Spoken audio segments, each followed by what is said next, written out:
Hi, everyone, and welcome back to another episode of the Silvates podcast. This week, I've got Louise Carruthers, who is an osteopath, joining me, and we're going to be talking about all things pregnancy related and pediatric osteopathy. So, welcome, Louise. Thanks for joining me today. Hiya. How are you today? Yeah, I'm good. I'm good. Yeah. Yeah, how are you? Good. Yeah, I'm really excited to talk to you because obviously we know each other from when we were both at BCom. So Mhm. you were my clinic tutor at the time, and now we're colleagues Yay. and 'Cause friends. yeah, I hope so. Because you're teaching now at BCom too, aren't you? I am, yeah. Yeah. And you all made it look so easy. Well, it kind of is. When you've got a nice bunch of students, it just kind of flows. And it's an extension of what we do every day anyway. Because Yeah. everybody that works there, apart from the admin team, and maybe even some of the admin team, we're all osteopaths day to day. Yeah. And what made you get into teaching?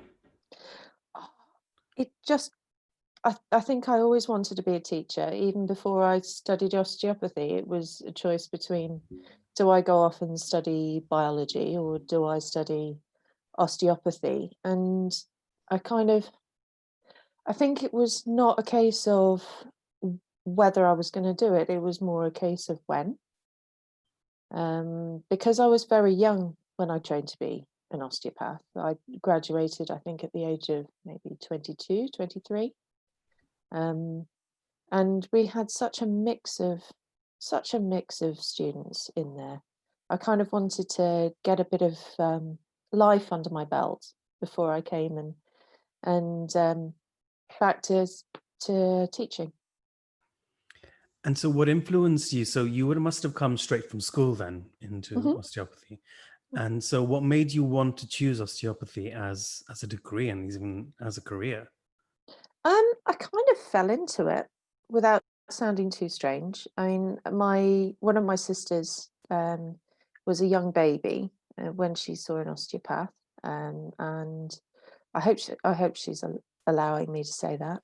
And my other sister saw quite a few physios and osteopaths in her teens. I did for migraines when I was in my teens, and it really helped. And the idea that you know the idea that it could help, and that the body heals itself, and it just at the time it made sense. And I love the fact that every day is different. You're getting to meet all of these wonderful people, both colleagues and patients. And you know what? A clinic day is what you make of it. It could either be, feeling bored and seeing, just in your mind, seeing backs all day, every day, or you can go, well, actually, this person's got this back pain and there's this reason, and maybe there's that reason. And how are they responding to treatment? Is there something I'm missing? There's always something to learn. And you talked about coming back and wanting to get some more life experience under your belt. So Mm. for me, it's quite different because I came into it as a second career. Mhm. What did you feel you needed when you finished or graduated from BCom? I think in terms of life experience, it was more a case of how to communicate and handle patients and different expectations, because that hasn't always been a strong suit of mine. Um, and also just to get out and learn and experience. And um, I worked in quite a few different types of practices through the years, from working in lone practice to being in big group practice to being in multidisciplinary practice. And it, I think that really helped me in talking to the students and talking to the patients. I also went and did an extra degree before coming back. I did a teaching qualification before I came back to teach as well, because it was a really kind of strange turning point when I was doing my degree, because the year before us got a BSc, our year got BOst Med, and then the following year they all got masters. So I then made the decision that I wanted at least the same the same qualification as you guys, if not more, which in hindsight is quite silly because, you know, I at that stage I had, I think, 9 years in practice. So yeah. Wow. But one of the best things is I got to graduate with one of my best friends. Oh, So that's sweet. her with her undergrad and me with my postgrad. And what was it like? Because not a lot of, at least not a lot of tutors that I know, have educational sort of degrees Mm. to teach. How was that shaped the way you approach your teaching style? I think it has made me really think about feedback in particular. I am terrible at um, looking at myself. I find that a very painful process, actually looking at negative aspects and how I can improve. And it's really helped, particularly because at BCom you have to give so much feedback. So much feedback, I didn't realise. And actually, the team are really great. I'm really lucky with Gemma because quite often I'll go to her and I'll be like, Gemma, I really want to say this and I really want to phrase it like this, but I don't. I actually have had this conversation, by the way. I really don't want it to say it in a way that the student's either going to switch off or they're not going to be able to take that that constructively, or that I'm just going to sound really harsh, or that I'm just being too nice. But Gemma's really good at helping me phrase things, especially at the beginning. Yeah, and she's been at it for so long as well. She's a pro at this point. Oh, she's an epic manager, you know. She really is. Yeah. Yeah. And so coming away from teaching then, Mm, you talked about sort of working in different types of practices, mm, and you talked about working at a multidisciplinary practice. yeah. Now, I've not been out there as long, so having come in from a different career, I can Yeah. imagine that's got a new or a different dynamic to the whole way the maybe the office operates. What's it like? What was it like for you working an MDT approach? Um, it was really refreshing because I've worked in a chiropractic clinic and their approach is quite different, although we all do a fairly similar job. I mean, they were very good chiropractors, and they were nice people, but they were a lot more business minded, I think. Whereas I mean, they are patient led and it's patient centered care. Anyway, yeah, I'm. I think maybe I'm not the right kind of person to come in and run a business. Um, and the other clinic I worked at is I worked in a clinic where I was the only osteopath for a while, with physio, acupuncturist who was also a nurse, um, Pilates, yoga, sports massage, beauty, you name it. But everybody had something different to say and something different to learn from. I certainly learned a lot from the Pilates and yoga. I certainly learnt a lot from my physio colleagues. Um, we all ended up very good friends, actually, I like to think. Um, but it just kind of shows that there are different perspectives, you know. Osteopathy is a great approach, but it's not always the approach, you know. And even within the same profession, we all work slightly differently, you know, whether or not that's to compensate for something that's going on with the patient or with our own bodies, or there's a specific style that we like to work in. It all varies so much. I think my practice changes, you know, month by month. Well, that's one thing that interests me is how has your practice evolved since you graduated and then started teaching and you continue to practice? Oh, massively, massively. I kind of think palpation skills have changed a lot. particularly in the last few years. So I've been in practice now for 12 years. And I think, the more you practice, the better things get. And the more, well, in some ways you get certain biases, like you like to work a certain way.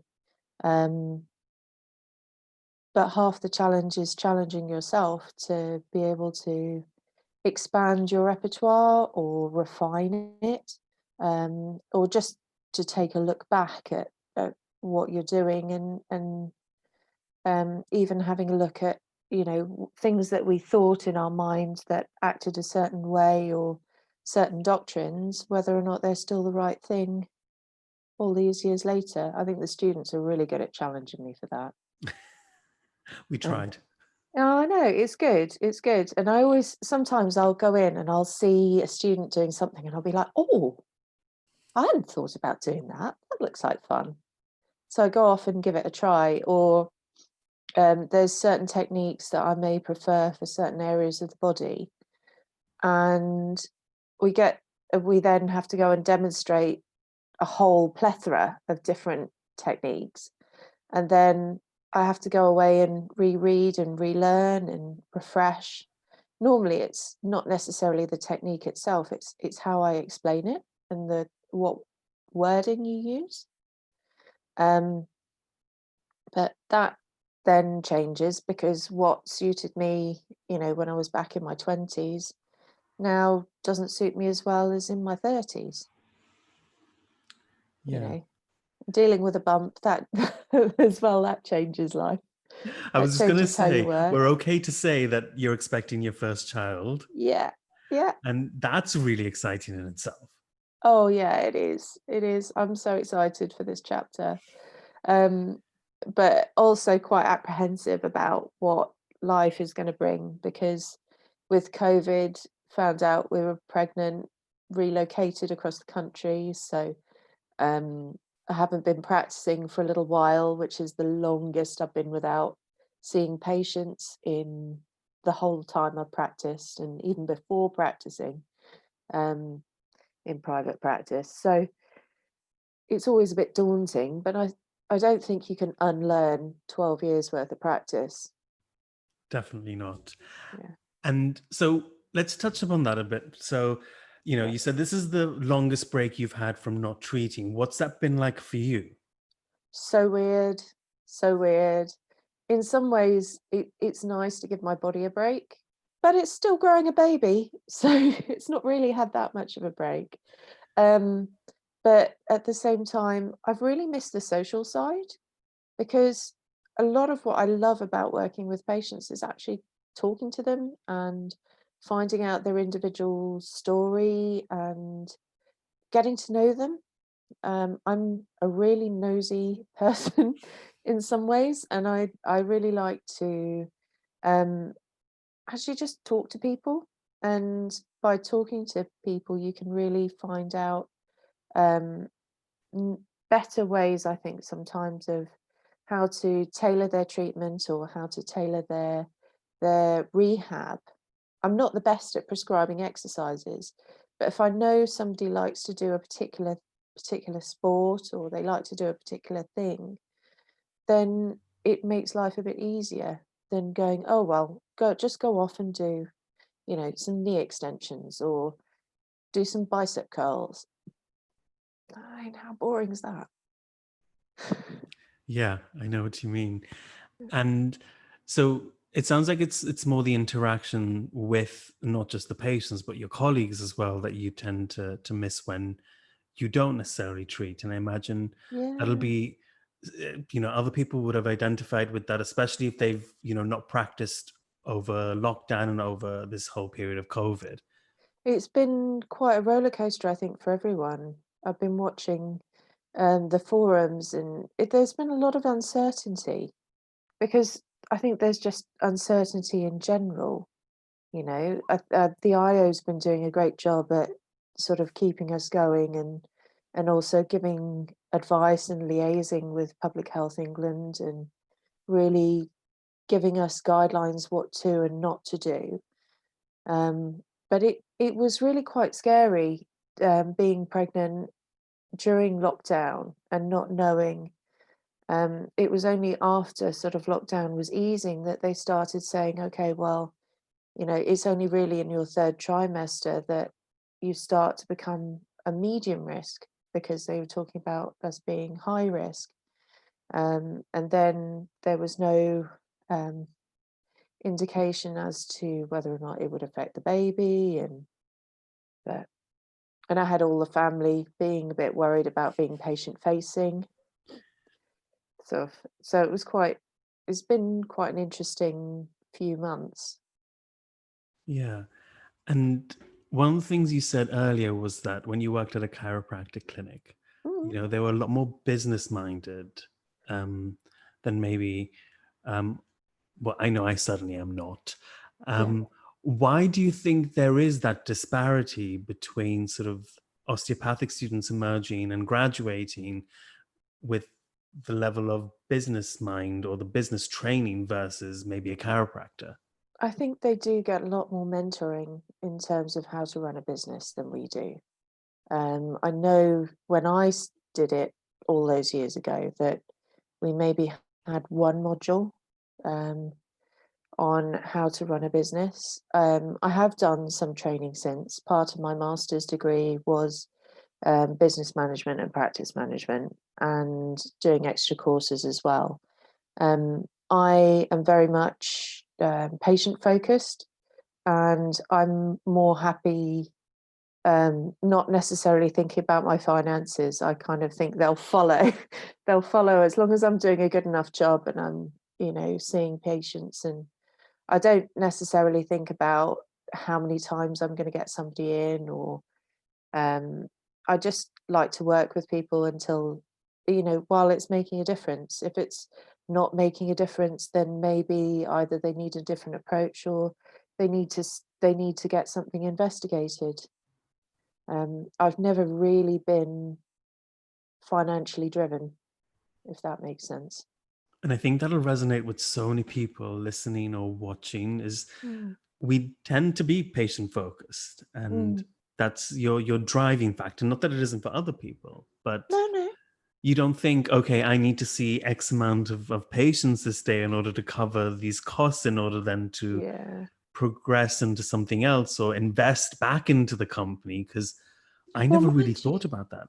mind you, that is something that I found helpful doing the degree. Is we had to sit down and do a cash flow analysis. So I worked out how many patients I need to see in order to cover, like, to cover my mortgage or my rent and food and geosc, and roughly how many I'd need to break even in a week, and Mhm. versus how many I'd need to see to make a decent living. And it was quite interesting, that thinking about it, because it gave me a bit of freedom, because they got to a point where I was like, okay, so I need to see X number of patients a week, which was it wasn't as high as I thought it was going to be. Okay. Luckily, I'm quite a frugal person in my private life, um, and once I got past that threshold, I could go, okay, well, actually, I can kind of relax now, because every patient I see now is because I want to be here and because it's a bonus, Mm. and actually that was a really nice way to feel about it, rather than going, oh my god, oh my god, am I going to break even? Yeah, and especially for new graduates coming in, or recent graduates, I know that's definitely a worry that we had, or they have.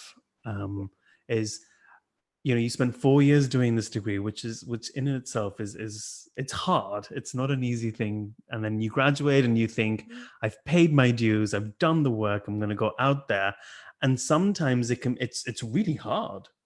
Oh god, yeah, I mean, it's been my personal and work life has kind of been a bit of one of those weird things, because we graduated in 2008, which was just before the financial crash. So the first financial, so I think I was graduated in like the July, started work in the August, and then the finances started going sort of a bit tits up not long after, didn't it? Yeah. And then when I finished my master's degree, it was Brexit. And got a mortgage. So it's, and now I'm having a baby and it's COVID. So I obviously pick my moments, but I mean, it teaches you a bit of resilience, doesn't it? And I like the fact that there are a few opportunities. Like I remember listening back to Beth's podcast a few weeks ago and thinking, God, I'm glad that she's in like a employed position, because that means that then she doesn't have to worry about that financial side either, and she can get on with treating patients and learning and developing, and that must be a comfort. I mean, there's plus sides and downsides to being employed and self-employed. There's always pluses and minuses. yeah. There's a bit of And a blur in our sorry, pregnancy. There are blurred lines, I think, in some practices between the difference between somebody who's self-employed and employed. And I'm in a way, I'm kind of glad listening to some of the younger practitioners, and watching some of the younger practitioners who I've worked with, how much more they stick up for themselves, which I love. I love. yeah. And it didn't strike me until I think I was having lunch with a couple of friends. This is before the rule of six came back in. It's fine. Yeah. Um, and one thing that struck me was one, how strong a group, and they're all people I graduated with, all osteopaths, Yeah. and how strong and resilient they all were. Because we were talking about sort of the jobs that we had taken and, what we had expected and what didn't go to plan and what did. And what struck me was, as a group, we weren't willing to not compromise, because that's not the right word, but willing to sacrifice in Mm. order to please an employer or go with the flow. It's, this is the agreement that we made. This is what I'm doing, and this is what you have to do in return. Mm. It's a double-edged sword, isn't it? It's a double-edged sword. I do believe in good faith, and I work a lot in good faith. But there does have to be there has to be that two-way good faith, if Yeah. that makes sense.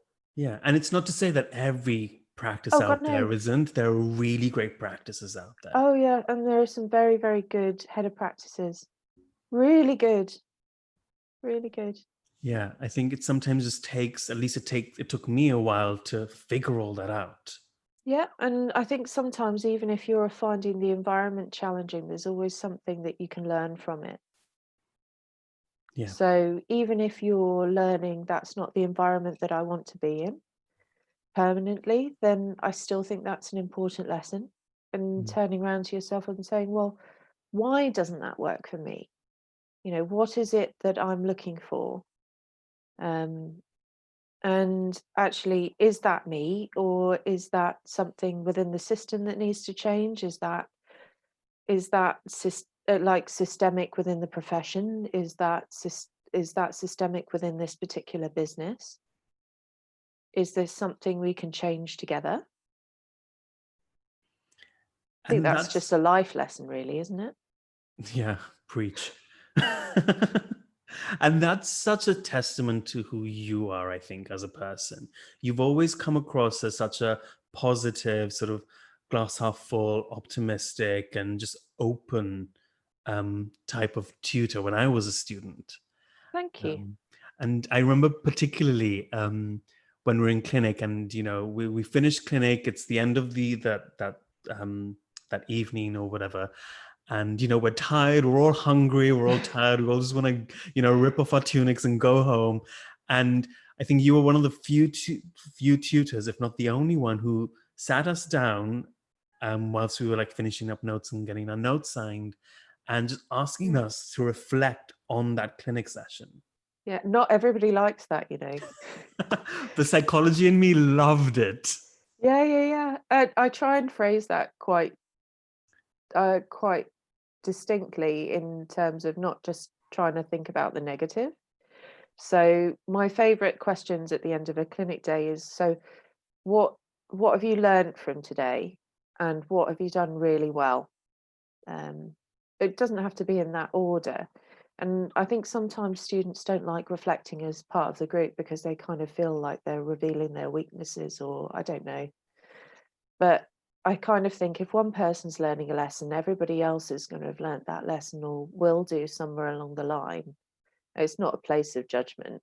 I don't do it to judge people. But I find it equally interesting if people can't actually think about what they've done well. I actually find that more disconcerting when a student can't see what a positive thing for the day. Um, And so. do you get, I remember the first few times you asked, and it was so hard for me to be able to say something because positive, because you're always so easy to go on the critique I and am say, too. well, I forgot how to do my cranial nerve testing, or I didn't, I didn't, yeah, I just perform this technique correctly. My hands were in the wrong position. My body wasn't anchored, and all that kind of stuff. And then to be asked, okay, what did you do well? And you just think, what? And the Mm. first couple of times I thought, she's a bit crazy, right? Like, this can't be for real. Like, what's going on? But in a lovely way, because I thought no one's asking this of us. Oh, I'm surprised. I'm surprised, and I'm kind of glad to hear the positive feedback about it. Thank you. Yeah. And so where did that come from for you? Oh, I think that came from doing the PG Cert ACE at BSO, now UK. Mhm. Um, so that was one of the things we had to do for critical reflection. So we had to do it ourselves at the end of when we were doing teaching. So I thought, why not bring it to you guys? Because we're supposed to be reflective practitioners, especially with the new GOSC regs. So why not get you thinking about it? And why not actually, in the fourth year, you've got so much going on. Like, we all know it. We all, I'm not there to pile more stuff on top of you, but it does you good to actually see the positives every now and again, rather than going, oh, I'm just rubbish at doing everything. I've got this essay, I've got that essay, I've got this patient, and I have no idea what to do with them. Yeah. Or I've got this thing going on in my personal life. And do you take some of that sort of questioning into private practice? What, of myself Yeah. or of colleagues? I Of try yourself. to. I try to. So, especially if there's like a critical incident, not that that happens very often, but or if there's like a moment where I feel I could have done better, or like I'm missing something and I'm going and asking a colleague, it's like, okay, so was I along the right lines there? Yeah. Yeah, And it's it's nice to give people positive feedback. I think there's people are so quick to criticize and so slow to compliment. It's just absolutely, human nature. yeah. Unfortunately, though, but and it wasn't until I was doing my sort of my prep work for this interview today, or Yeah. this podcast recording, where I was like, okay, what are my favorite memories of Louise? And that popped up, and then Oh, I started actually doing it at the end of each of my working day in this week. yeah, And it was interesting because I sat there and I was like, what did I like about this session or today? And I was yeah, like, okay, wasn't a whole lot today, but that's okay. Tomorrow will be better. yeah, yeah. And it Or was. it's like, I actually, you get home sometimes and it can be very tiring, especially if emotionally tiring, to be with somebody for half an hour and just be really present. Especially if people have got, you know, intense personal situations going on. And sometimes it's actually nice to go, okay, well, I was able to support that person, or, you know, I was able to make, I think, make a difference there. Yeah. Yeah. And does that influence your ethos to practice? I hope so. I hope so. Yeah. I try not to take criticism too much to heart. Uh, but I do take it very personally, but I try not to be so soaked in it that I can't see a way out. Yeah. Otherwise, I think I'd have quit years ago. Years ago. Yeah. Yeah. And I suppose as a student, only because I've been there, recently in that position, Mm. you don't live for, but you're always seeking that external validation from an essay, a grade from an essay, or your dissertation, or a Form A from a tutor. And so you're almost conditioned to want feedback, but Yeah. also expect negative feedback so that you can do better. Yeah. Or you can use it to beat yourself up with. Some people just enjoy beating themselves up with these kind of things. Yeah. Sorry to say it. Yeah, I know the feeling. And, and then you get into private practice and it's your head of practice or your colleagues and, their um, input becomes very important. And I think sometimes it's easy to forget that as somebody who's been in practice for a while.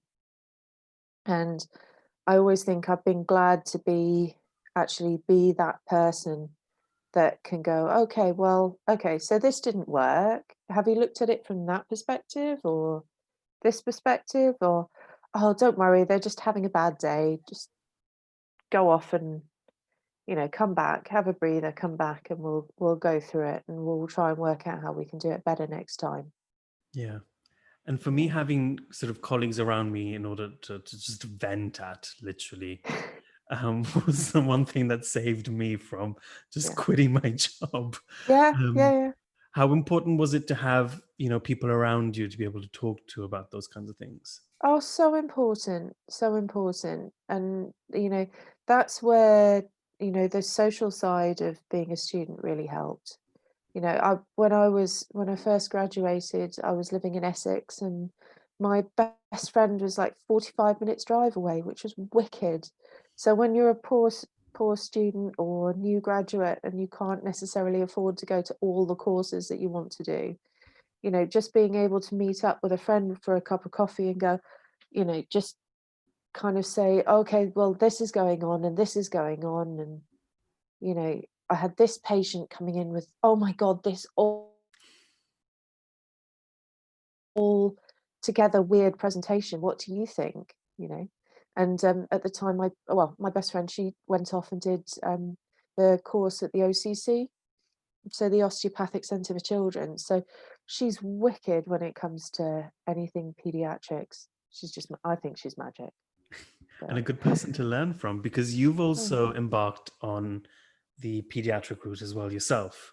Yeah, I think it's a start for me. I mean, our pediatric course kind of fell apart when we were at BCom because I think it was just, I don't know what happened, but um, we were supposed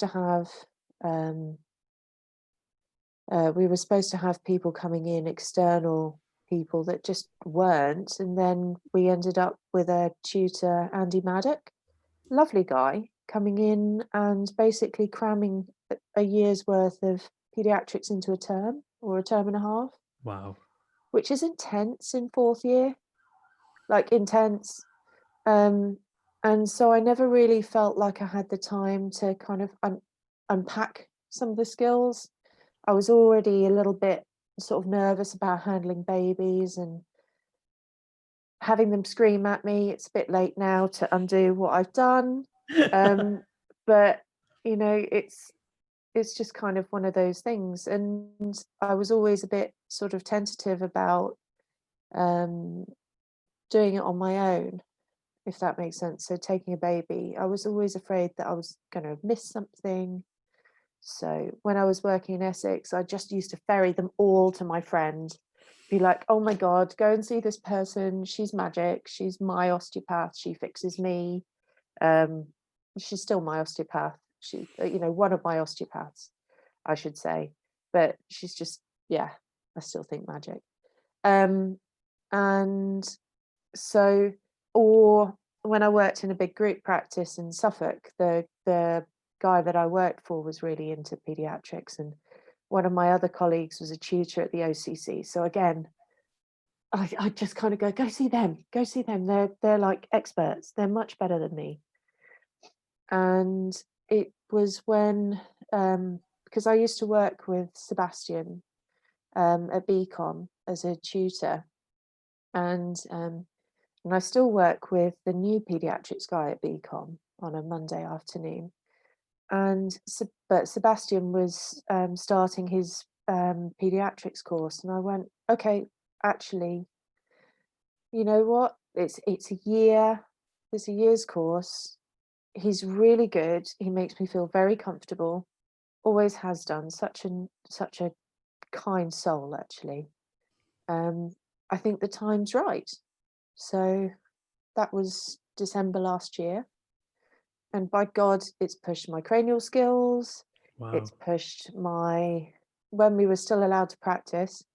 Um, it's, it's pushed my knowledge skills again. You're never too old to learn or too far into the profession to learn something new. And so what shifted for you from, referring all these babies to your colleagues to being, actually, this is something that I want to be able to do. These are Yeah. patients I want to be able to treat. Well, how long can you keep putting it off? How long could I keep putting it off? Especially, I've over the years I've treated pregnant ladies who've then tried to bring their babies to me, and I'm like, no. And when I should have been going, yes, bring them all in, bring them all in. Because as osteopaths, technically, we can treat pregnant ladies or within guidelines, within restrictions, and we are technically, uh, we're technically trained to treat babies, but I just think they have completely different needs to an adult. They're a completely different patient set. And it's nice to be able to work with little people. They're great fun. Yeah. They're great fun. They bring such energy into a practice. Yeah. And so obviously I had Sebastian De Rocha as a tutor when I was doing my fourth year at You lucky BCom. thing. Yeah, so knowledgeable, just incredible amounts of knowledge. And you just have to keep up because he was on to the next thing by the time you're processing the last thing he said. He's just so quick as well. Yep, yep. Um, and so doing the course with him, what have you gotten out of it that you feel that cemented sort of that treatment modality or that treatment for babies and young children? Oh, he's just so chill. He's just so chilled out. And when he comes and sees all these babies, it's like, he just kind of walks in the room and everything seems to be okay. Does that make sense? Um, Absolutely. but he's also very patient when it comes to teaching. So with the lockdown, we've been doing a lot of online seminars. So we haven't stopped learning. We just haven't been able to do it in practice, which is a bit annoying because, it's none of our fault, but it's very difficult to be actually putting your hands practically on a baby or practicing cranial or whatever without actually being there.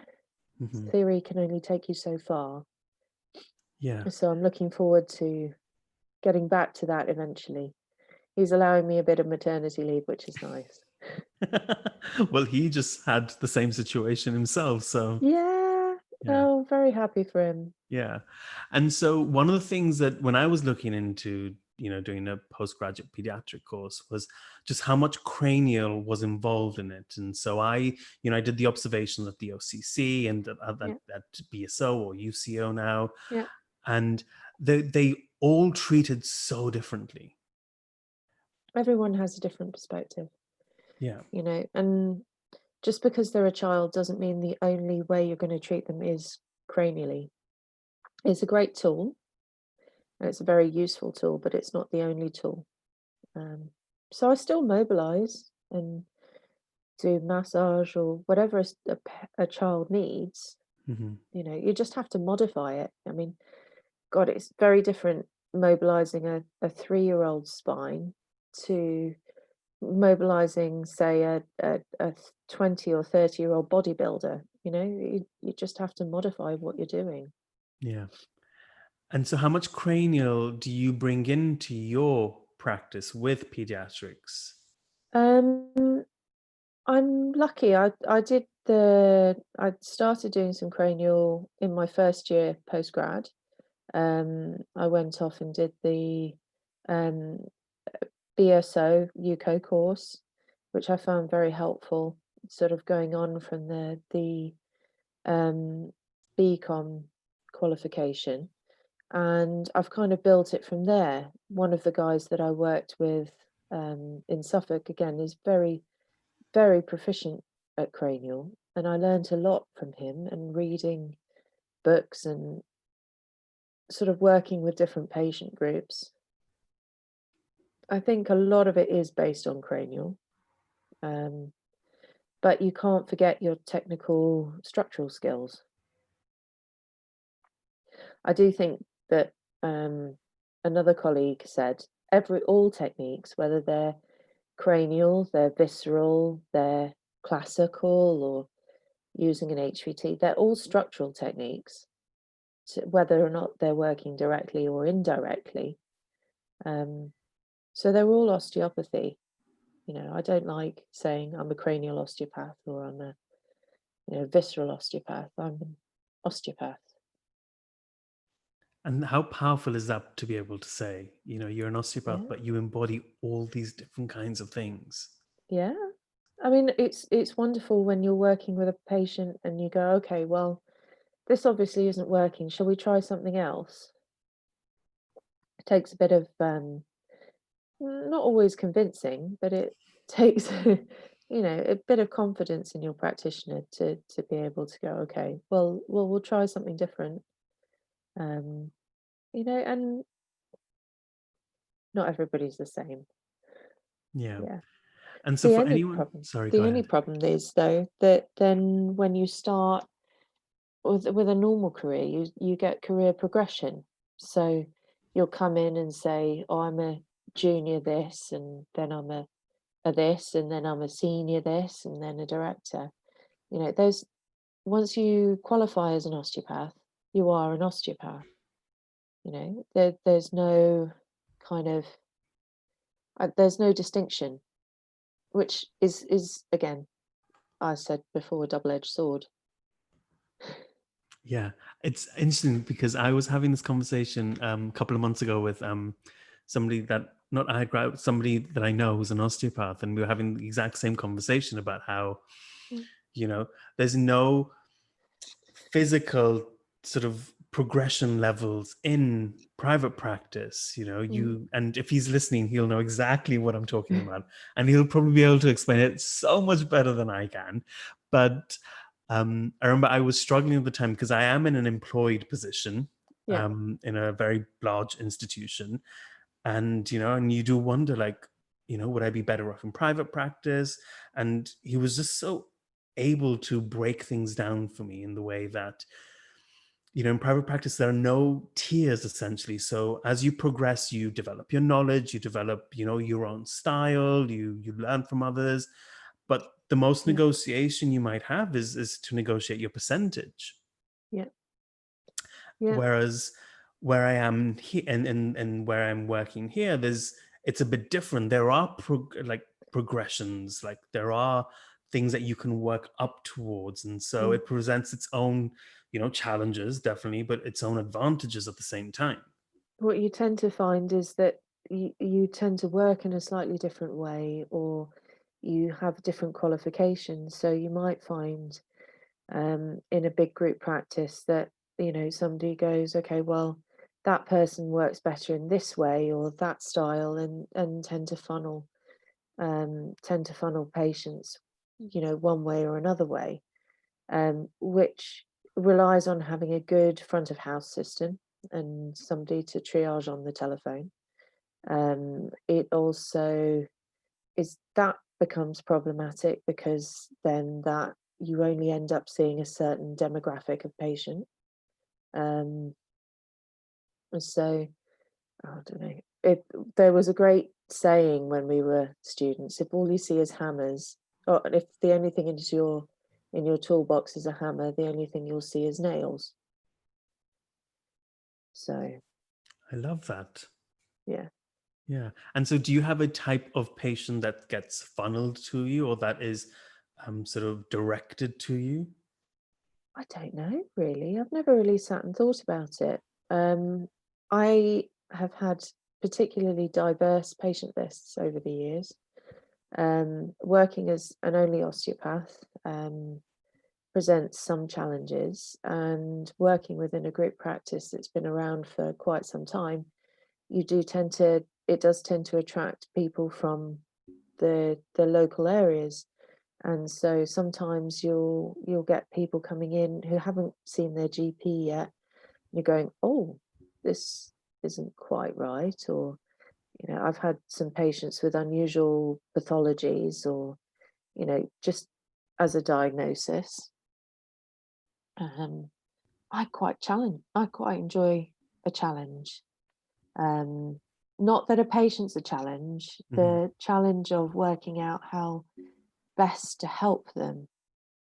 You can't always fix everything. That was something I had to learn for myself, quite early on. You can't fix, if you think you're going to go in and fix everything or fix everyone, then you're in hiding for nothing, really.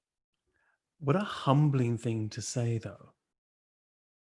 Because when you graduate, you think, I know all this stuff, I know all these techniques, and I've done all my pharmacology, my pathology. I'm Yeah. just going to go in and I'm just going to, you know, fix everyone. Yeah. Because I am champion of the world. Yeah. Yeah. But you in family practice, I mean, I could have, say, a 90-year-old come in one appointment, maybe 10:30, coming in with a shoulder problem. And, you know, I'm trying to think back a few years to a particular patient where they were 90, living on their own, and our goals of treatment were to be able to give them enough shoulder movement to hang things on the washing line and to get cans out of the cupboard. Yeah. Next patient comes in is a semi-professional dancer, shoulder problem. Their goals are to be able to literally lift somebody over the top of their head. So completely different expectations. Yeah. And I think actually going on postgrad courses and things like that, actually one of the things we need to manage ourselves is our own expectations of what we're going to manage in the course of treatment, and also what our patients expect of us, and then what our head of practice expects of us. And yeah. So it's What almost like you're juggling all these different expectations at the same time. isn't that life? Yeah. Again, you have that as a child, you have that as a as a person, as somebody within a family unit, or as a friend. We have all these expectations, and I think sometimes it's easy to forget when we get lost in our own expectations of ourselves. Took me a long time to learn that one. I'm still learning that. Yeah, I know it in theory. It's working. It's putting it into practice that I'm still working on. Yeah. And I think definitely working with patients, and especially at the moment over sort of over the telephone, is it's really hard to get a sense of what a patient's expectations are and how to match that accordingly. Oh yeah, and if somebody's really intelligent and has done any kind of interviewing as well, they know exactly what you're asking of them and can work their way around it. Absolutely. I've been accused of not accused, but I've been told, like, I know what like exactly what you said. They said, I know what you're asking from me, but that's Yeah. not what it is. And it threw me. Yeah. And I tend to then throw it around and go, okay, so what do you think is going on?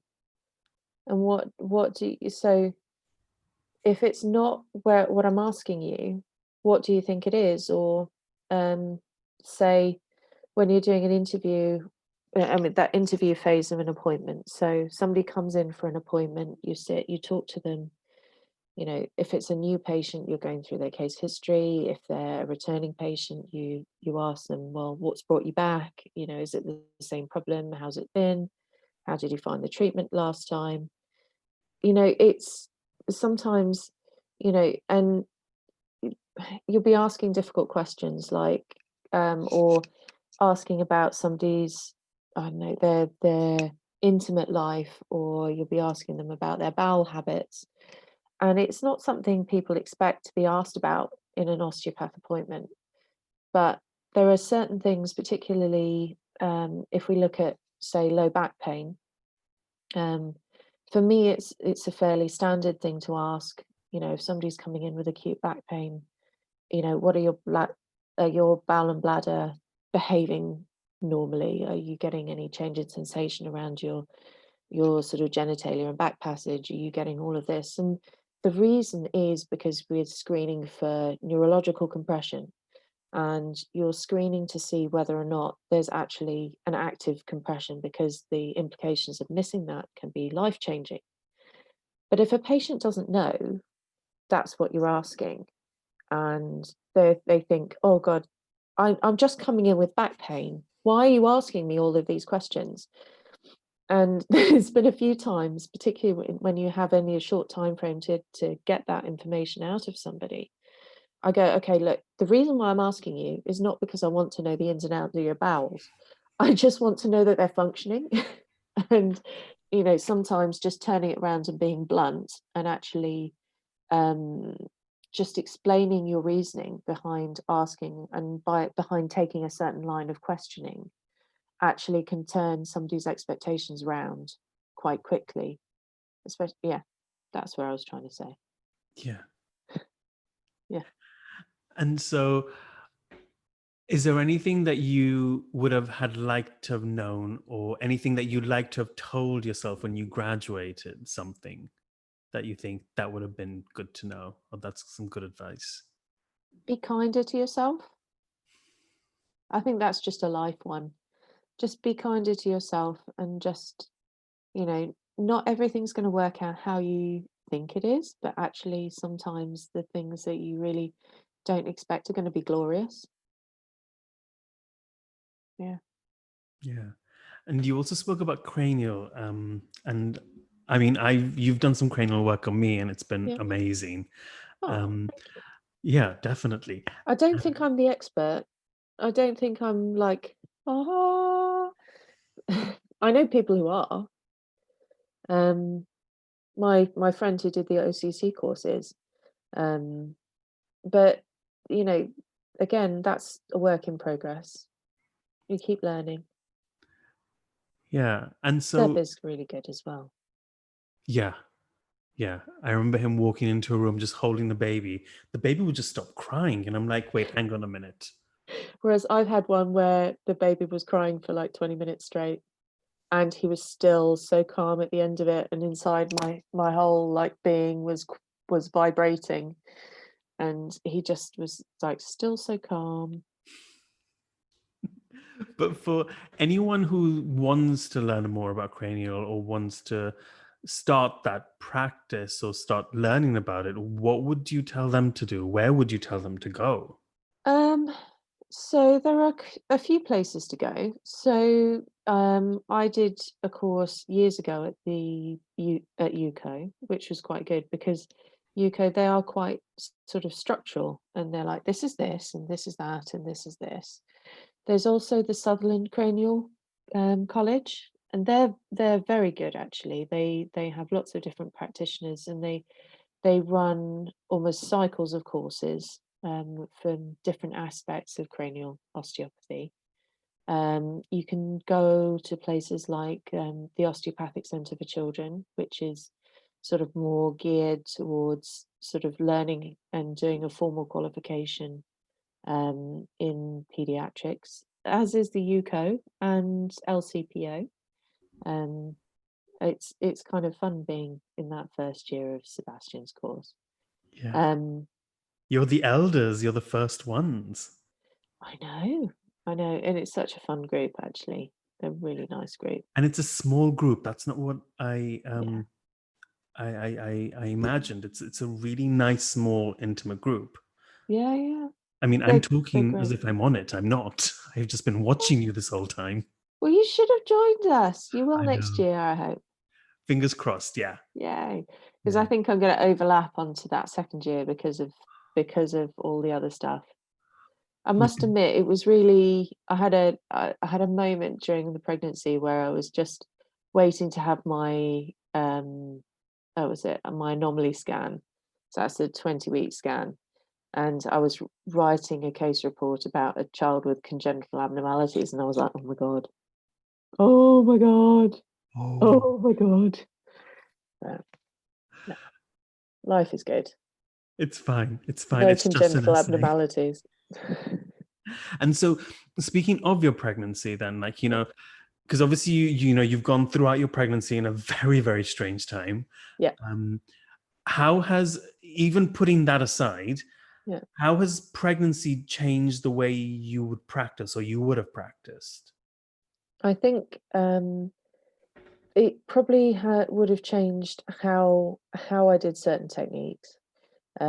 Recognizing that I'm not Superwoman, that I already have an underlying very mild hypermobility issue anyway, and so there are certain techniques in pregnancy that you really aren't as conducive to looking after my own body.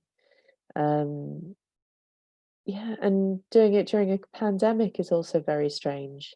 It's very strange working in masks. It's doable, Mhm. it's perfectly doable working with masks and gloves and aprons and things like that. It's just very strange having a big belly getting in the way, you know. But I have comfort. I had a colleague in my multidisciplinary practice who I looked up to, who worked up until 39 weeks of pregnancy. Wow. Yeah, she was unbelievable, unbelievable in a good way. Yeah. I mean, I'm tired on regular days. I can't imagine trying to grow Uh, another human being inside me and do everything that I'm doing. it's not necessarily the growing the human being, it's the insomnia. Oh Not being gosh, able yeah. to switch the brain off. And so for you, like, what do you want? How do you see, I suppose, your practice developing over the next 5 years, for example? I really am at a crossroads. So either I can go back into a system that I've worked in before and I know very well. I'm happy to carry on teaching if they'll have me, which I've I'm sure they been told would. they'll have me back. Um, and or do I go back into working as an associate? Do I start my own venture? It's all up in the air at the moment, but also at the same time, I'm just looking forward to meeting this little human being. Yeah. So it sounds like there's loads of exciting things coming through. Oh God, yeah, never a dull moment. Yeah. And so what would you like from, you talked about the system before, so I assume you mean the osteopathic sort of profession. Mm. What would you like to see from the profession in terms of growth or change in the next 5 years? That's a really tricky question. Yeah, I didn't prep you for that one. I'm sorry. It's all right. There's so much good out there. There's so much good out there. And I think just remaining inclusive and being there for one another and supporting one another, um, and maybe it would be nice to be a bit more recognized outside of the profession. Maybe you know, there's a lot of politics going on. There's always a lot of politics going on, and I'm not a politician by any stretch of the imagination. Um, but just driving and pushing forward more. If more research is being done, then that's brilliant. Yeah. To be able to say more things, because there's so many wonderful things we can do as an osteopath that you can't necessarily say without getting yourself into a whole heap of trouble. And yes, I was around during all of that big upheaval as well. And just maybe sort of reducing some of that stress, um, you know, being able to be more open again. I don't know if that's the right thing to say or not. It's the truth, right? Yeah. And especially with in terms of research, it's I think it's really important because I come from a research background, and I know you've got the NCO who do a lot of osteopathic. Oh, yeah, Carol Um, Fawkes is amazing. yeah, and they're really spearheading that. But I feel like in comparison to other professions, we don't have as much research going on. Whether it's because of funding or just Well, people. there's the difficulty is we're all in private practice. The vast majority of us are self-employed. So if you've got somebody that's going out and doing research, it's off your own back in your own time, and it's often costly, timely, time consuming, and you know, we're not necessarily as a profession great at doing research that's going to be publishable. Mm, Um, and I think a lot of us kind of like to go out and do our own thing, but don't necessarily come together to do that research side. Or there's research is a funny thing. I think there are, how do I put this? How do I put this succinctly? Science and research is great at asking questions. I don't necessarily think that we've got the tools yet to measure and to quantify the answers, if that makes sense, yeah. or the right ways in which to frame the question. Because, sham treatments, I mean, some of the ways in which we'd research, I'm not sure would fit into the framework of how we practice. I'm not sure the best way how to double blind study. Mind you, I'm not a great researcher. We have some amazing researchers in osteopathy. We've got iJOM, we've got the team doing research at BCom and pushing that forward. We've got the team at UCO. So I did my master's degree there, and the research team was epic, and really pushing forward. We, like you said, we've got NCORE, but we haven't necessarily got.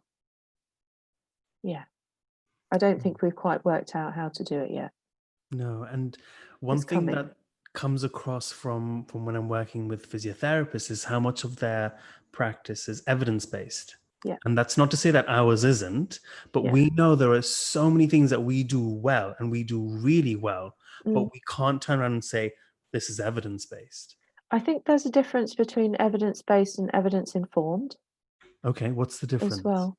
So there's a mixture between clinical judgment, and having worked and seen things before, and whether or not it says so strictly in literature.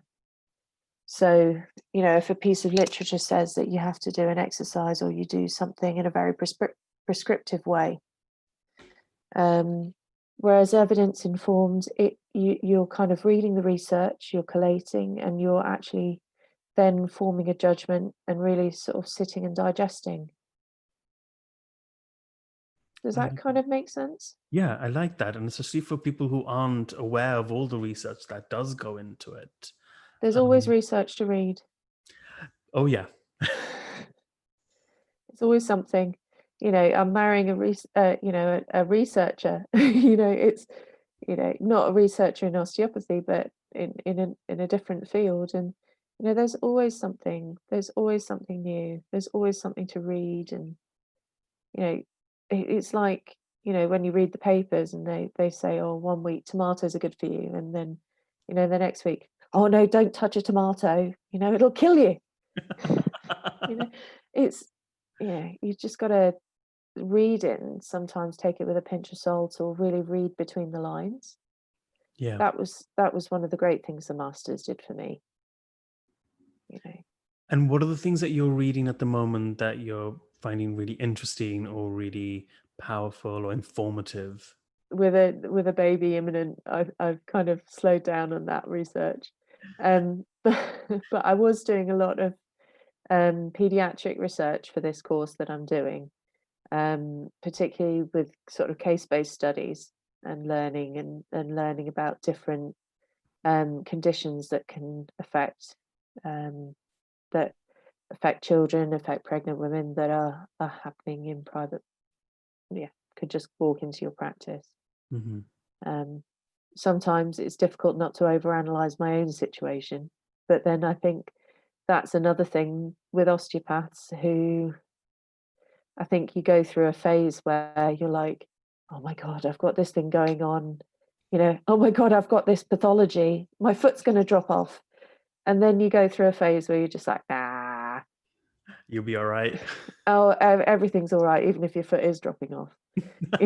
You know? And then you get to a pragmatic stage. There's always that kind of fluctuation. I think you just described the entire year we did pathology and diagnosis with Dr. Wassell, where I was convinced I had every single medical condition he was talking about. Oh, yeah. Oh, yeah. And you almost talk yourself into it. It's like, yeah, I have a headache. Oh, wait, do Yeah. I have a brain tumor? You don't have a brain tumor. Stop it. Yeah, yeah, yeah. I think the hardest one is, like, thyroid, because there's, like, so many different symptoms. You're just like, "Oh my god. Oh my god, have I got underactive? Have I got overactive?" I've been gaining weight during lockdown. Things aren't going great. I'm tired I'm all the time. Yeah. I'm My hair is coming out because 'cause I'm pulling out. No. Sorry, Absolutely. naughty sense of humor. No, I love it. And that's what makes you so uniquely you. And that's what I really enjoyed about having you as a student in clinic is, it's that sense of humor comes across, and that optimism definitely comes across, and you Mm. feel safe. Aw, I'm glad to hear that. I'm Yeah. glad to hear that. Like, because I think sometimes students don't like it when I come in and talk, or they don't necessarily get that I'm having a joke. Because I do quite a good straight face. You have a good poker face. I was gonna say, how has that translated for you in clinic, being able to still articulate to different people, different types of people? I think you just do it. It's like when you are talking to somebody. I mean, I don't. You don't talk to a younger sibling the same way you talk to your mum, or you don't talk to an older person the same you do a 5-year-old. It's you just end up adapting, and sometimes you rephrase the same thing 4, 5, 6 times. Um, and I think sometimes the students in particular get very frustrated with this when I go in and I'll be asking the same question, but just in several different ways, because sometimes I'm just like, does the patient actually understand what I'm saying? Or I don't think I've got the full answer here. Hmm. Yeah, I'm also a little bit sneaky, so sometimes I'll be chatting to patients and getting information out, and in kind of a more relaxed way. So And I remember that firsthand. I remember treating a patient, and you were just talking to them, and I'm just thinking, "Oh, thank God, I can just carry on with the treatment." And then you brought it back, and you're like, "Did you pick up on this and this?" And I was like, "Wait, that's why you were asking them the questions." yeah, yeah, yeah. So I yeah, mean, you. some students really hate that, because I've had the comment that, I think I had the comment that, you're not there to build a relationship with my patient, which I found particularly difficult. Um, Mm. but because that's just how I am in as a person. Um, But at the same time, I've been in before where I've walked in and there was something underlying. The tone was slightly off, and it turned out the particular patient had been bereaved. In fact, this has happened more than once, um, fairly recently, and it hasn't come up in conversation. And whether or not, I think sometimes patients will see a tutor in a different way, and they will definitely act differently when a tutor's in. I remember that from being a student myself. But sometimes it's also being there with a student to actually deal with a person who is in that stage of grief, and actually realizing how much of an impact that can have. Or, sometimes the patients will be more open with us than they will be with their student. And I never Absolutely. take that out on a student. Yeah, it's a learning experience, and that's part of the journey in a way. Each patient experience is a learning experience, Yeah, even when you finish and you're just working in private practice.